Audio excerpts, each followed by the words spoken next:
How to stop your iPhone from dropping Bluetooth in your car. Forget your car in Settings, Bluetooth, Forget this device, then reconnect.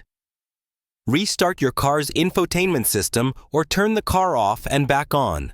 Turn off handoff and networking and wireless in Settings, General, AirPlay, and handoff and privacy. System services. If it still disconnects, reset your network. Settings, General, transfer or reset. iPhone, reset. Reset network settings, then pair again. Make sure your iPhone and car firmware are up to date. If your car has CarPlay, try disabling it. Settings, General, CarPlay. Forget this car. Remove extra devices like second iPhones, smartwatches, or FM transmitters that might interfere.